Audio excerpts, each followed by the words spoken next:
Perhatikan, Majelis Ulama Indonesia Kabupaten Bandung Barat KBB akan memantau agenda tablik akbar yang dikabarkan akan dihadiri Habib Bahar bin Smith di markas DPC CPI, di markas DPC FPI Cikalong Wetan, Desa Cisomong Barat, Kecamatan Cikalong Wetan, Kabupaten Bandung Barat. Dari manapun mubaliknya harus dipantau terkait isi ceramahnya supaya sesuai pedoman dalam agama. Intinya isi ceramah jangan memprovokasi, ujar Ketua MUI KBB Muhammad Ridwan saat dihubungi. Ridwan mengatakan pemantauan agenda tersebut akan dilakukan perwakilan MUI Bandung Barat karena pengawasan terkait pelaksanaan kegiatan tersebut juga menjadi tanggung jawab MUI. Tablik akbar itu harus menyejukkan orang, patokannya rahmatan lil alamin, jangan yang lain katanya. Wakil MUI mana? Yang dari MUI mana? Berdiri. Antum dari MUI? Antum dari MUI ya? Nanti sampaikan apa ceramah saya kepada ketua MUI. Saya ajarkan kepada mereka seperti apa rahmatan lil alamin. Subhanallah walhamdulillah wa la ilaha illallah.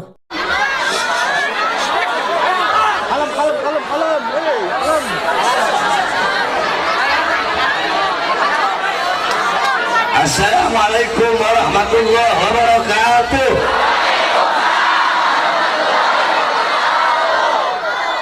Alhamdulillahil ahad wassalatu wassalam ala man fis sama ismuhu Ahmad wa fil ardi ismuhu Muhammad wa ala alihi wa sahbihi wa ba'd.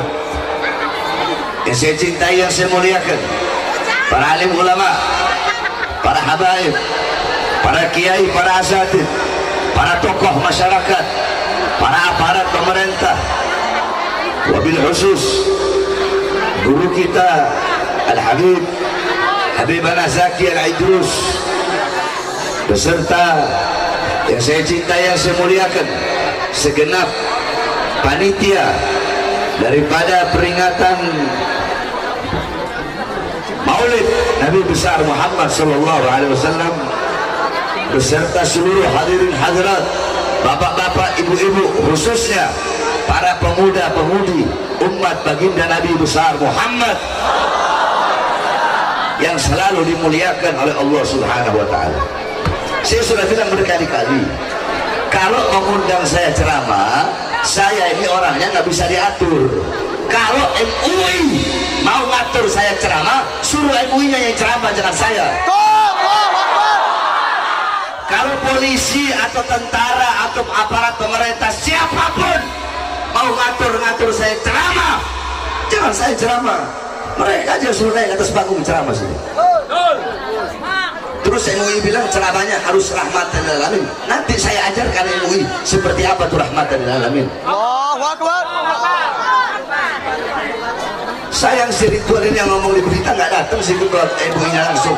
Harusnya langsung ketua MUI-nya datang. Tetap kami akan pantau, kami akan pantau. Kalian pantau nggak karaokean itu? MUI. Kalian pantau nggak itu acara-acara konser-konser? MUI pantau nggak? Kemana kalian?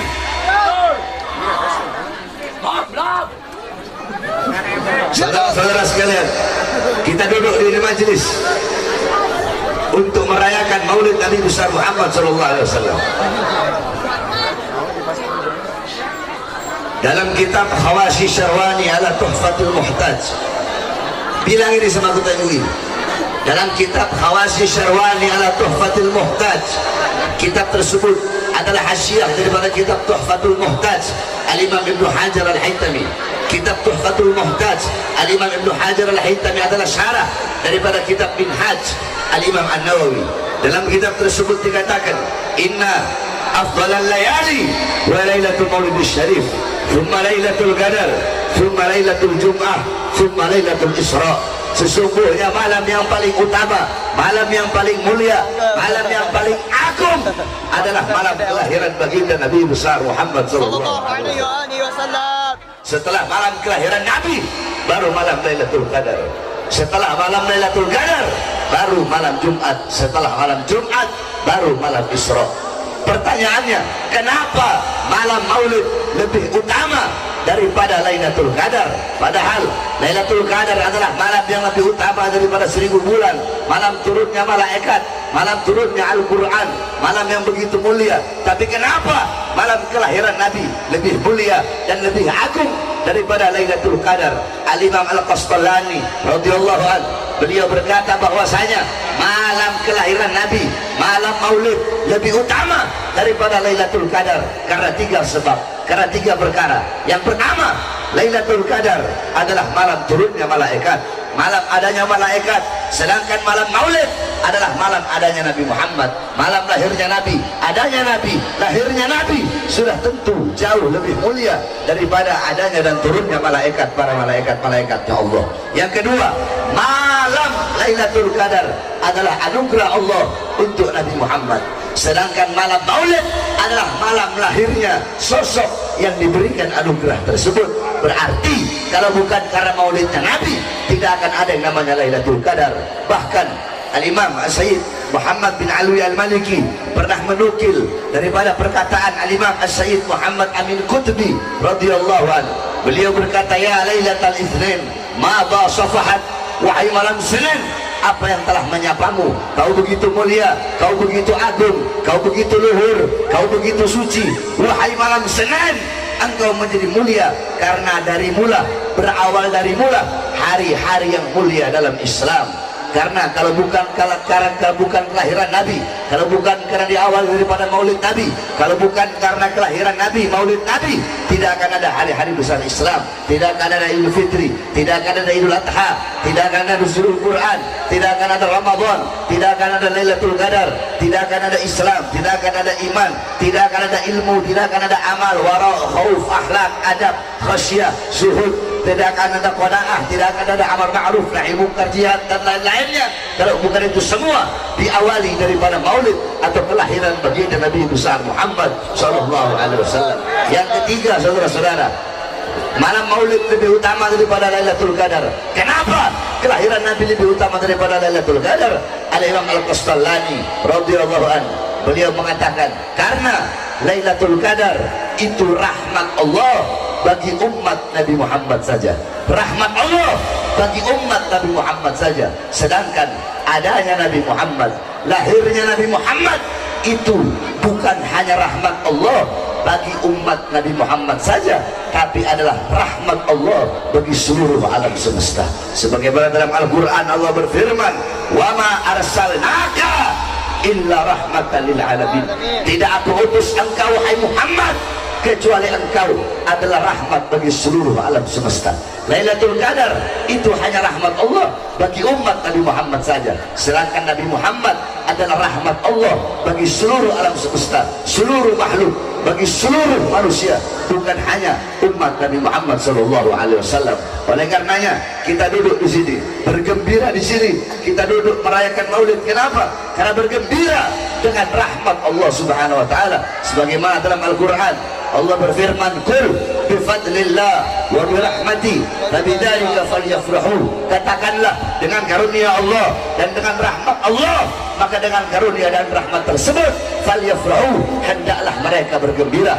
Dalam kitab tafsir Ma'alimut Tanzil Al-Imam Baghawi, dalam kitab tafsir Jami'ul Bayan Al-Imam Ibnu Jarir At-Tabari, dalam kitab tafsir Madarikut Tanzil Al-Imam An-Nasafi, dalam kitab tafsir Ad-Durrul Manthur Tafsir bil Ma'thur Al-Imam As-Suyuti, dalam kitab tafsir Anwarut Tanzil Al-Imam Baydawi, dalam kitab tafsir Anwarut Tanzil Imam Baydawi, dalam kitab tafsir Jalalain Al-Imam Jalaluddin Al-Mahalli dan Al-Imam Jalaluddin As-Suyuti, dikatakan bahwasanya karunia Allah dalam ayat tersebut adalah ilmu, Al-Quran, iman dan Islam. Sedangkan rahmat Allah dalam ayat tersebut siapa? Dalam ayat yang lain Allah berfirman, wa ma arsalnaka illa rahmatan lil alamin. Tidak aku utus engkau wahai Muhammad kecuali engkau adalah rahmat bagi seluruh alam semesta.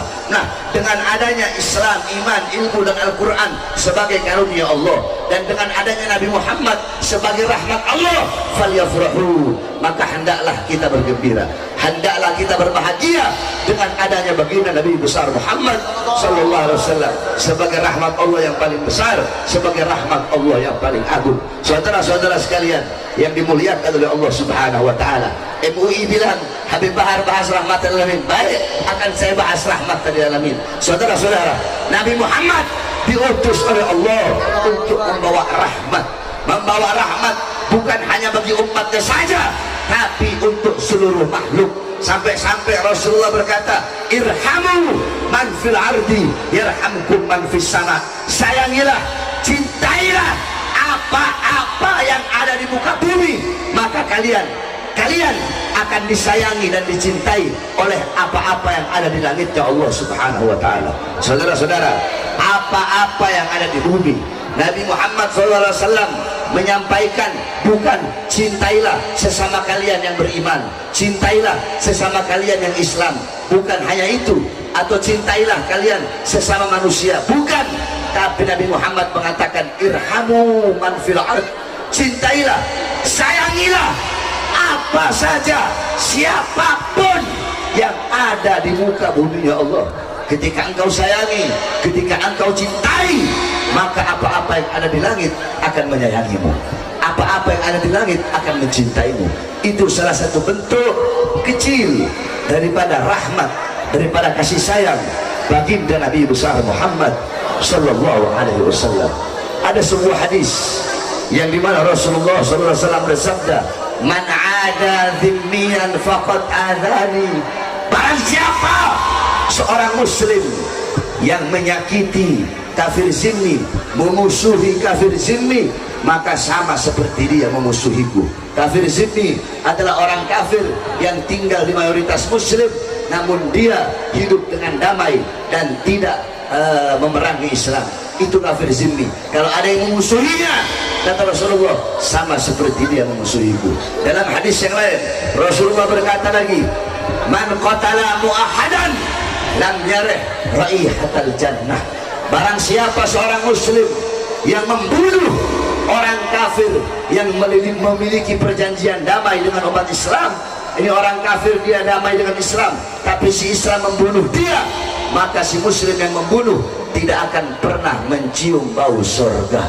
Begitu kasih sayang Nabi besar Muhammad sallallahu alaihi wasallam. Bagaimana kasih sayang Nabi kepada seorang Yahudi yang buta, bagaimana kasih sayang Nabi, kecintaan Nabi, rahmatnya Nabi, akhlaknya Nabi, pribadi beliau dihina, dicaci, dimaki, Nabi Muhammad diem, dilempar kotoran onta, dilempari dengan kotoran onta, dengan perut onta, beliau diem. Bahkan beliau menjenguk orang yang ketika melempari kotoran onta tersebut orangnya sakit, dijenguk oleh beliau. Saudara-saudara, Nabi Muhammad selama urusan pribadi, Nabi Muhammad selalu rahmatan lil alamin. Tapi coba engkau lihat bagaimana ketika sudah urusan agama, bagaimana ketika sudah menyangkut kaitan dengan agama, atau berkaitan dengan umat, atau berkaitan dengan rakyat, Nabi Muhammad tidak pernah diam. Bagaimana dengan hadis yang dimana Nabi Muhammad SAW pernah bersabda, man li Ka'ab ibn Ashraf, man li Ka'ab ibn Ashraf faqad adallahu wa rasul. Siapa dari kalian, wahai para sahabatku, yang bisa membunuh Ka'ab ibn Ashraf? Karena apa? Karena Ka'ab ibn Ashraf telah menyakiti Allah dan telah menyakiti Rasulnya Allah Subhanahu wa ta'ala. Saudara-saudara, rahmatan lil alamin. Banyak orang sekarang, ustadz sekarang, kiai sekarang, habib sekarang, mereka menyalah artikan, salah tafsir, salah makna tentang rahmatan lil alamin. Rahmatan lil alamin mereka artikan untuk diam terhadap kezaliman, diam terhadap ketidakadilan, diam terhadap kemungkaran, diam terhadap kezaliman, diam terhadap kemungkaran. Sehingga apa? Kalau ada apa-apa, udah, Islam itu lembut, Islam itu kasih sayang. Kalau ceramah itu jangan keras-keras. Rasulullah itu gak pernah ceramah keras-keras. Goblok, kamu belajar di mana? Kok Rasulullah ceramahnya gak pernah tegas, Rasulullah ceramahnya gak pernah keras? Kamu tidak pernah baca hadis. Karena Rasulullah idza khataba marrat ainahu. Nabi Muhammad kalau berdakwah, kalau berkhutbah, kalau menyampaikan ceramah, memerah kedua matanya, wa ala sautuhu, meninggi suara beliau, wa istadda ghadabuhu, bertambah kemarahan beliau, hatta kanahu kamundiri jaisin, sehingga Nabi Muhammad bagaikan pemberi peringatan perang. Sabbahakum masahakum, pagi ini kalian akan diserang, sore ini kalian akan diserang. Seperti itulah Nabi Muhammad kalau berkhutbah, saudara-saudara. Jadi kalian para ulama-ulama, para habaib yang menyalahgunakan rahmatan lil alamin, rahmatan lil alamin, kalian bilang diam terhadap kezaliman, saudara-saudara. Demi Allah, jikalau rahmatan lil alamin diartikan diam terhadap kezaliman, diam terhadap kemungkaran, demi Allah, Indonesia tidak akan pernah mendapatkan kemerdekaannya, saudara-saudara. Ini Indonesia merdeka bukan dengan tenang-tenang, bukan dengan santai-santai, bukan dengan cengesan-cengesan, senyum-senyum, ketawa-ketawa, bukan, saudara-saudara. Indonesia ini didapatkan dengan harokah, dengan pergerakan, dengan perlawanan, dengan darah, dengan mengangkat senjata, melawan para penjajah-penjajah. Tidakkah kalian lihat bagaimana Bung Tomo ketika Inggris akan menyerang Surabaya, ketika Inggris akan mengambil senjata para anak-anak yang ada di Surabaya, Bung Tomo pergi kepada Kiai Haji Hasyim Asy'ari, pendiri Nahdlatul Ulama. Wahai Kiai, bagaimana ini? Besok Inggris akan datang untuk mengambil senjata mereka. Saudara-saudara, jikalau Islam rahmatan lil alamin diartikan diam terhadap kezaliman, diam terhadap penindasan, maka jawaban Kiai Hasyim Asy'ari, udahlah, biarin aja, kita pasrah aja, doa aja sama Allah, mudah-mudahan Belanda dapat hidayah, Inggris dapat hidayah. Tapi apakah seperti itu jawaban beliau? Tidak, saudara-saudara. Bagaimana jawaban beliau ketika Bung Tomo datang? Apa kata beliau? Hubbul watan minal iman, cinta tanah air, cinta negara kesatuan Republik Indonesia merupakan bagian daripada iman. Maka wajib bagi setiap orang yang memiliki iman kepada Allah, wajib bagi setiap orang yang dimana kaki mereka menginjakkan kaki di bumi pertiwi Indonesia, wajib untuk mengangkat senjata jihad, hukumnya fardu ain, untuk mengusir para penjajah dari tanah Indonesia. Kalau rahmatan lil alamin diartikan diam terhadap kezaliman, diam terhadap penindasan, diam terhadap kemungkaran, maka Indonesia tidak akan pernah mendapatkan kemerdekaannya. Betul? Kira-kira Ustaz, si Ridwan dengarin apa enggak? Hah? Dengar apa enggak dia itu? Ketua MUI apa Bandung Barat. Dengar dia. Telepon kalau perlu dia sekarang. Kasih tahu sama dia jangan salah gunakan rahmatan lil alamin.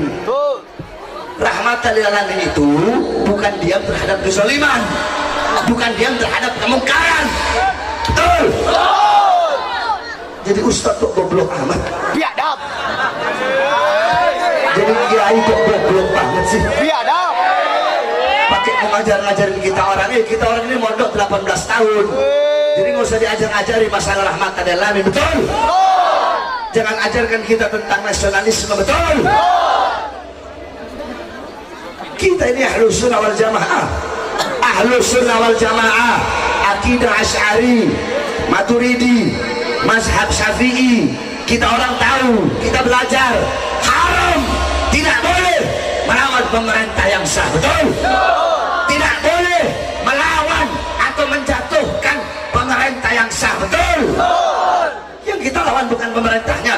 Terus apa yang kita lawan? Yang kita lawan kezalimannya, yang kita lawan ketidakadilannya, yang kita lawan kemungkarannya, yang kita lawan kebijakan-kebijakan pemerintah yang menguntungkan asing dan menyengsarakan rakyat, sehingga kita rakyat Indonesia menjadi budak di tanah air kita sendiri. Itu yang kami perjuangkan, para pemuda-pemudi Islam, selama kedua mata kami masih terbuka untuk melihat kemungkaran para pemerintah. Maka selama itu kami akan tegak berdiri melawan pembungkaman, melawan kezaliman, melawan ketidakadilan pemerintah sampai titik darah. Semua yang hadir di sini siap lawan kezaliman, siap lawan kezaliman, siap lawan kebongkaran, siap lawan ketidakadilan. Allahu Akbar.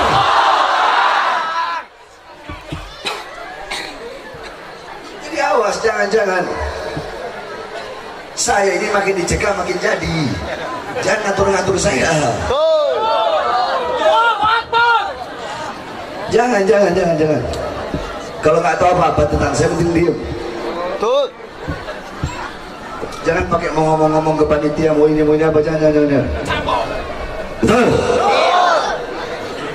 Oleh karenanya hadirin hadirat sekalian yang dimuliakan oleh Allah Subhanahu wa taala, pada acara maulid yang penuh dengan keberkahan ini, engkau pulang dari sini bawa ilmu Nabi Muhammad, betul? Bawa akhlak Nabi, betul? Bawa adab Nabi, betul? Kita orang ini para pendakwah yang tegas, tidak pernah kok kita menghilangkan kelembutan Nabi. Kita tahu ilmunya Nabi, akhlaknya Nabi, adabnya Nabi, dan kita sampaikan, betul? Kalian juga yang lembut, para penceramah, para pendakwah, Ustadz Kiai Habib yang selalu lembut, jangan hilangkan ketegasan Nabi Muhammad, betul? Jangan. Saya tanya, 8 tambah 2 berapa? Berapa? 5 tambah 5, 7 tambah 3, 6 tambah 4, 9 tambah 1. Hasilnya sama tidak? Sama tidak? Hasilnya sama tidak? Cara berbaginya beda apa enggak? Cara pembagiannya beda apa sama? Nah, habaib ulama kiai begitu. Ada yang lembut, ada yang tegas. Yang lembut jangan hilangkan ketegasan Nabi Muhammad. Jangan menyalahartikan rahmatan lil alamin sebagai diam, bentuk diam terhadap kezaliman. Bukankah Rasulullah berkata afdhalul jihad kalimatu haqqin inda sultanin jahir. Jihad yang paling utama bukan mengangkat senjata, bukan mengangkat pedang, tapi jihad yang paling utama adalah menyampaikan kebenaran, menyampaikan keadilan, menyampaikan sesuatu yang benar kepada para pemerintah yang zalim. Ini pemerintah sekarang banyak tidak adilnya, saudara-saudara. Hadirin sekalian yang dimuliakan oleh Allah Subhanahu wa taala. 1 tahun yang lalu saya tanya, 1 tahun yang lalu mal-mal buka enggak? Buka enggak? Mal-mal buka apa tidak? Buka apa tidak? Mal-mal buka apa tidak? Buka.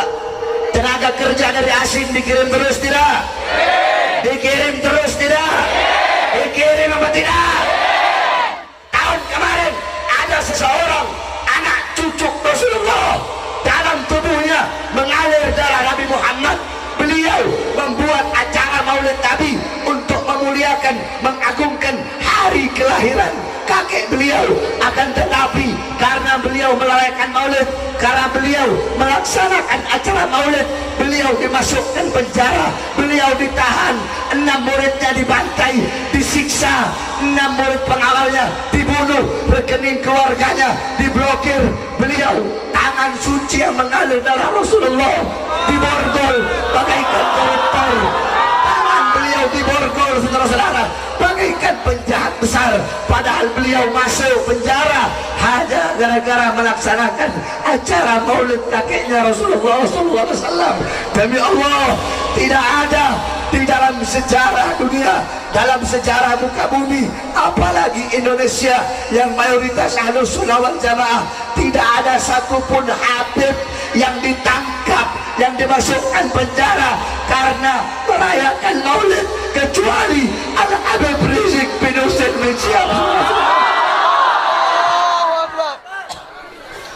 Tangan beliau diborgol kayak koruptor.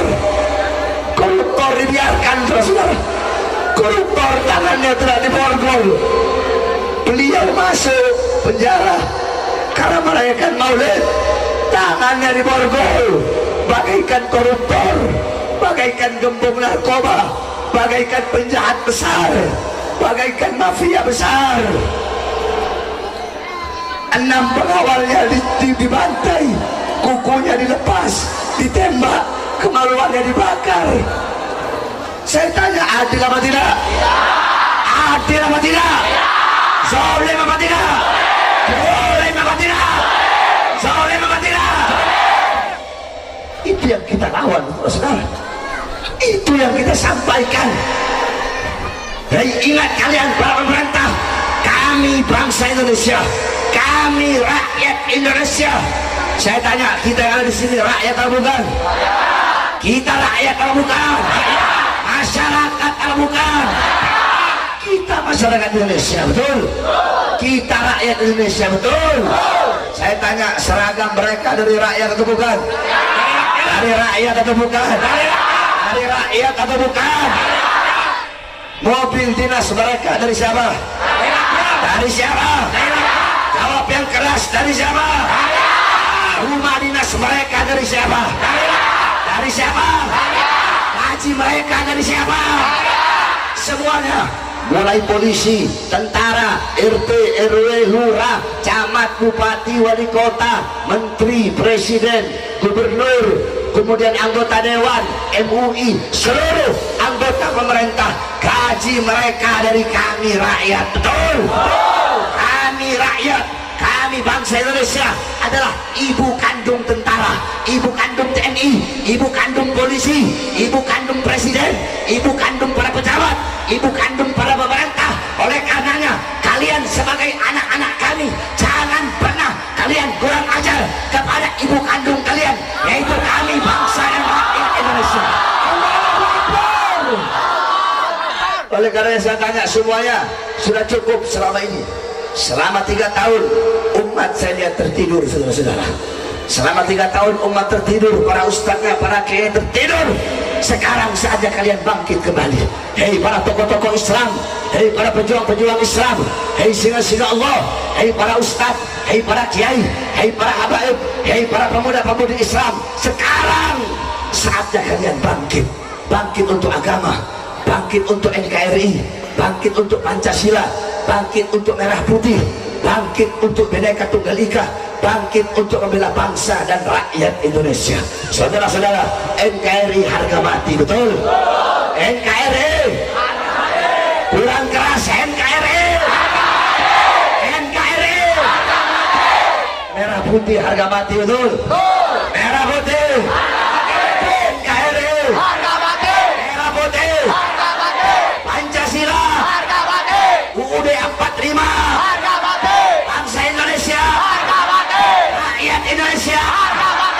Sampaikan kepada mereka, wahai kalian para pemerintah yang menjadi pengkhianat bangsa, wahai kalian para pemerintah, para menteri-menteri yang dimana kalian bertambah kaya di masa pandemi, sedangkan rakyat tambah susah. Kalian hidup senang, rakyat hidup susah. Kalian hidup kenyang, rakyat kelaparan. Hei, kalian ingat, demi Allah, kami para pemuda-pemudi Indonesia bersumpah, selama darah kami masih merah, tulang kami masih putih, merah putih, maka selama itu kami akan tegak berdiri, berada di barisan paling depan, bahkan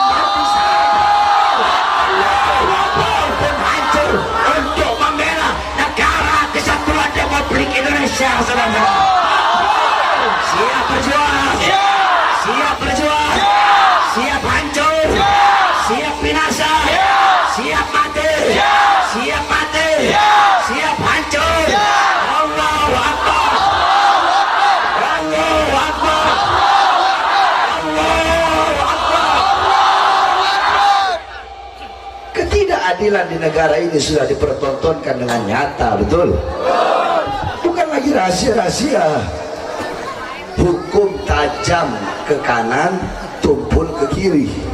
Hukum tajam ke bawah, tumpul ke atas, betul? Para penista-penista agama, mereka berada di pihak kekuasaan, mau dilaporkan berkali-kali tetap nggak diproses oleh polisi, betul?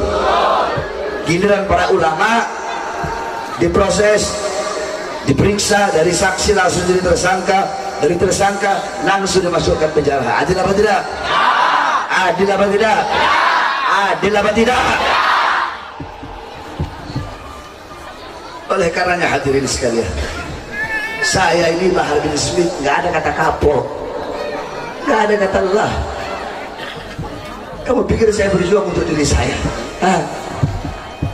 Kalau mau aman enak aja, ngapain? Nggak usah saya ceramah. Nyenyak, tenang di pondok sama anak, sama istri, sama keluarga, sama murid, terima tamu, atau saya pura-pura jadi wali gitu.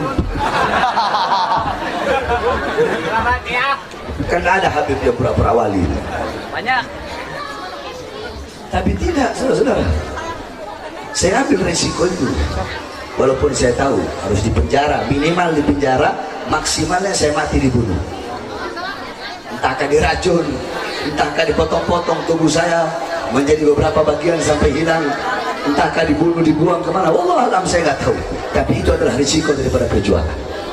Makanya kemarin tahu waktu satu tahun 6 bulan yang lalu saya baru keluar dari penjara, dari lapas Cibinong, baru keluar pagi, keluar siang, malamnya saya ceramah. Yang saya gimana ceramah saya bilang, hei kalian para pemerintah, kalian kurung rakyat di masa pandemi ini, di masa PSBB. Rakyat kalian kurung dalam rumah, tidak kalian kasih harta, tidak kalian kasih dana. Kalian mau bikin rakyat mati kelaparan, tenaga kerja kalian kirim terus dari asing. Nah, ceramah itulah yang dikatakan ceramah yang meresahkan, sehingga saya dimasukkan lagi ke dalam penjara, baru keluar 2 hari. Saya tanya, kira-kira kau lihat saja ceramah saya di situ, saya bela rakyat atau bukan? Siapa yang saya bela? Pribadi saya? Kepentingan saya? Siapa yang saya bela? Siapa? Siapa? Katanya meresahkan. Di sini kan rakyat. Emang itu meresahkan? Meresahkan? Meresahkan? Berarti bukan meresahkan rakyat, bukan meresahkan masyarakat, meresahkan mereka pada pemerintah. Sebab mulut saya kayak alkohol. Tahu alkohol?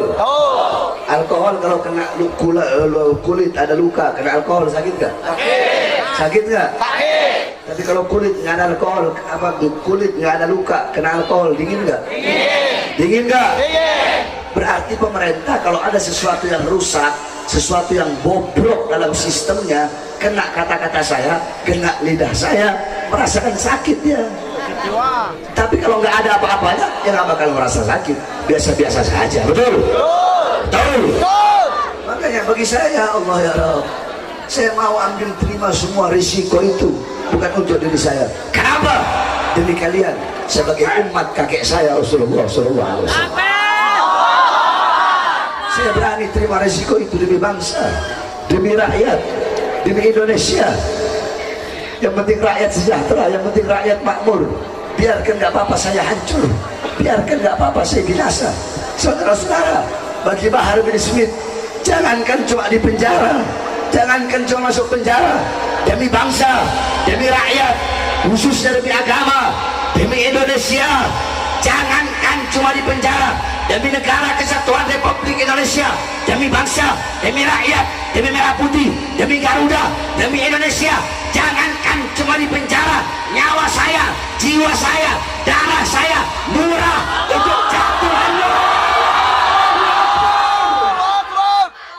Oleh karena itu mari saya ingatkan sekali lagi, bangkit, saatnya kita bersatu, kembali berjuang, sama-sama berjuang untuk memakmurkan bangsa dan negara kesatuan Republik Indonesia. Saya tanya, siap bersatu? Siap bersatu? Siap bersatu? Siap bersatu?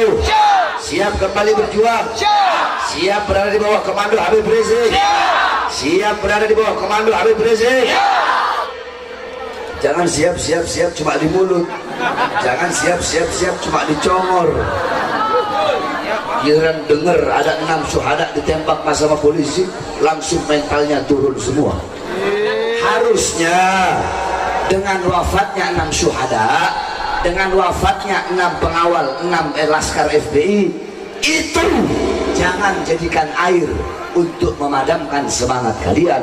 Harusnya dengan wafatnya 6 syuhada, dengan wafatnya 6 laskar yang mengorbankan nyawanya, jiwanya demi membela anak cucu Rasulullah SAW, mereka tidak peduli walaupun nyawa mereka harus hilang, yang penting anak cucu Rasulullah selamat, yang penting anak cucu Rasulullah aman.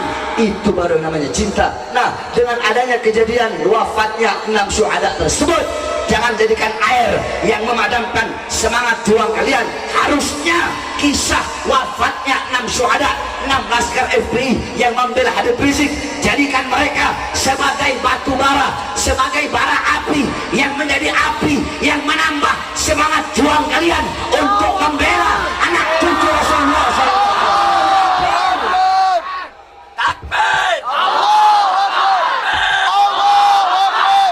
Sekali lagi, ingat wahai pemerintah, kami rakyat adalah ibu kandung kalian, betul?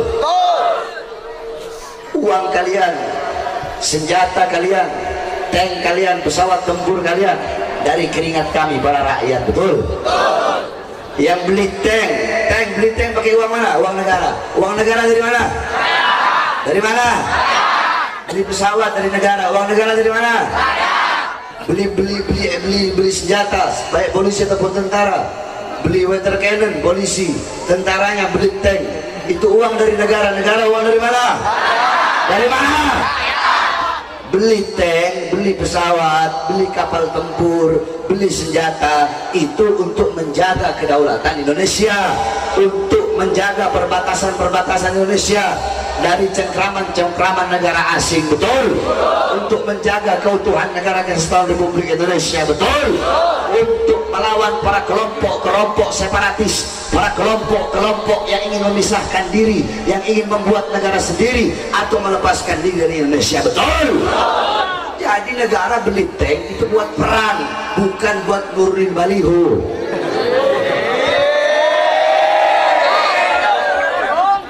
Ada nggak yang pakai tank buat turunin baliho? Ada nggak? Siapa? Siapa? Siapa? Siapa?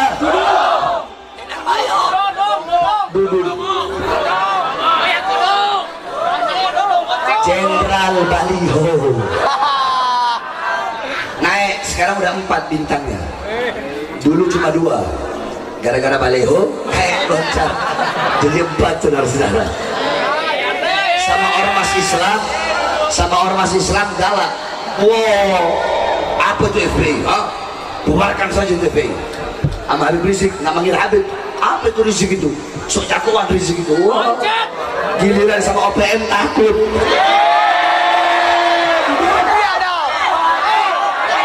Duduk seruduk. Sama OPM, dia bilang apa? OPM itu saudara kita. Harus kita rangkul. Pernyataan seperti ini benar apa tidak? Benar. Harus dirangkul. Benar apa salah? Benar apa salah? Benar apa salah? Siapapun yang ingin menegakkan atau ingin membangun negara sendiri atau ingin melepaskan diri dari Indonesia, maka mereka adalah teroris, betul? OPM itu teroris. Berapa banyak prajurit-prajurit baik dari polisi ataupun dari tentara yang mereka bantai, banyak yang gugur, banyak prajurit-prajurit polisi, tentara dibunuh oleh OPM, dibantai oleh OPM, warga sipil dibantai oleh OPM, terus mau dirangkul sama Dudung. Salah besar. OPM bukan dirangkul, tapi mereka harus diperangi sampai ke akar-akarnya.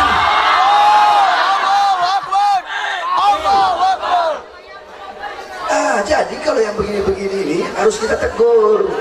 Salah ya salah, tapi kalau ada benernya ya kita bilang benar, betul? Kita nggak akan membenarkan yang salah dan menyalahkan yang benar. Contoh, Dudung pernah ngomong, kita akan merekrut para santri-santri untuk menjadi tentara. Bagus nggak itu? Bagus nggak? Dukung nggak? Dukung nggak? Kalau ada yang bagus darinya, yang baik darinya, kita ambil. Tapi kalau ada yang nggak bener, kayak omongan Tuhan bukan orang Arab, mau saya bahas panjang lagi. Kamu lihat aja, udah pernah saya bahas sebelumnya. Nah, pernyataan seperti itu, kamu kalau tidak tahu agama, kalau goblok, kalau tolol dalam urusan agama, nggak usah sok tahu dalam urusan agama, betul? urus urusan yang menjadi urusanmu, lawan sana OPM sampai ke akar-akarnya. Gak usah mau sok-sokan cari muka terus mau bahas-bahas agama sampai nanti kamu bisa-bisa tersesat ke dalam lubang kemurtadan karena engkau menyamakan Allah dengan makhluk ciptaannya. Betul? Oleh karena yang mudah-mudahan dulu dapat hidayah. Pemerintah kita menjadi pemerintah yang baik. Pemerintah yang taat kepada Allah, yang patuh kepada Allah. Negara kita menjadi negara yang makmur, negara yang sejahtera, negara yang berwibawa, negara yang berdiri sendiri, negara yang tidak tunduk kepada negara-negara asing. Amin amin ya rabbal alamin. Menjadi negara yang menjadi baldatun thayyibatun wa rabbul ghafur. Amin amin ya rabbal alamin. Dudung atau pemerintah siapapun atau MUI tadi siapapun, kalau nggak mau dikritik jangan jadi pemerintah, jadi rakyat biasa. Betul? Kalau nggak mau dikritik ya jangan jadi pemerintah, jadi seperti kita rakyat biasa. Betul? Semua ini kita lakukan semata-mata karena kecintaan kita kepada ini bangsa. Betul? Karena kecintaan kita kepada rakyat dan kepada negara kesatuan Republik Indonesia. Yang terakhir, saudara-saudara sekalian yang dimuliakan oleh Allah, sebagaimana yang saudara-saudara tahu bahwasanya saya sedang membangun pondok pesantren, yang dimana pondok pesantren saya haramkan terima dana dari pemerintah. Saya nggak mau. Bukan berarti kalau ada pondok yang terima dana dari pemerintah salah, nggak salah. Pondok pesantren terima uang dari pemerintah nggak apa-apa, terima sumbangan dari pemerintah nggak apa-apa. Cuma kalau saya ikhtiar, saya berhati-hati, saya nggak mau. Kenapa? Sebagaimana Imam Ghazali bilang, wahai para ulama, jangan kau terima sepeser pun atau apapun yang datang dari para pemerintah. Kenapa? Walaupun kalian tahu itu halal, jangan kalian terima kalau bisa. Sebab kalau kalian terima, tertanam dalam hati kalian rasa simpati, sehingga kalau ada kemungkarannya pasti kalian biarkan, kezalimannya pasti kalian biarkan, ketidakadilannya pasti kalian biarkan. Ustadz, Kiai, Habib, itu pejabat salah, kenapa nggak ditegur? Nggak enak saya menegur. Kemarin pondok pesantren saya habis dikasih semen 1000 sak. Nggak enak menegur, kemarin habis kasih amplop saya. Nggak enak menegur, kemarin habis dikasih Rubicon saya. Ustadz, Kiai, Habib deket dengan pemerintah bukan nggak boleh, nggak apa-apa, justru bagus kalau ada Ustadz, Kiai, Habib, ulama yang dekat dengan pemerintah. Tapi dekat dengan pemerintah untuk menasihati para pemerintah agar jadi lebih baik, lebih taat, lebih patuh, lebih takut kepada Allah, untuk berbuat adil, untuk berbuat bagus, untuk mensejahterakan rakyat, untuk memakmurkan rakyat, bersihkan kotoran-kotoran dari dalam pemerintah tersebut. Jangan Ustadz, Kiai, Habib dekat dengan pemerintah malah ikut-ikutan kotor, malah menjadi alimun alladhi yaj'alu ilmahu tabi'an ra'il muluk, jadi orang berilmu yang ilmunya dijadikan untuk mengikuti kemauan para penguasa. Penguasa maunya A, dia tahu ini A salah, bukan enggak, tapi dia membenarkan yang salah, mencari-cari dalil. Kalimatul hakim, yakni kalimatul haq uridu bihal batil, kalimat yang benar, ayatnya benar, tapi dijadikan untuk tujuan-tujuan yang batil. Ulama-ulama seperti ini adalah ulama-ulama yang telah mengkhianati Allah dan mengkhianati Rasulullah. Mudah-mudahan kita bukan termasuk dalam golongan ulama-ulama tersebut, dan mudah-mudahan Allah panjangkan umur para ulama-ulama kita yang istiqamah. Allah kuatkan langkah kaki beliau-beliau untuk berdakwah di jalan Allah, untuk berjuang demi bangsa, demi rakyat, demi Indonesia, khususnya guru kita Al-Habib Muhammad Rizq bin Husain bin Syihab. Amin amin ya rabbal alamin.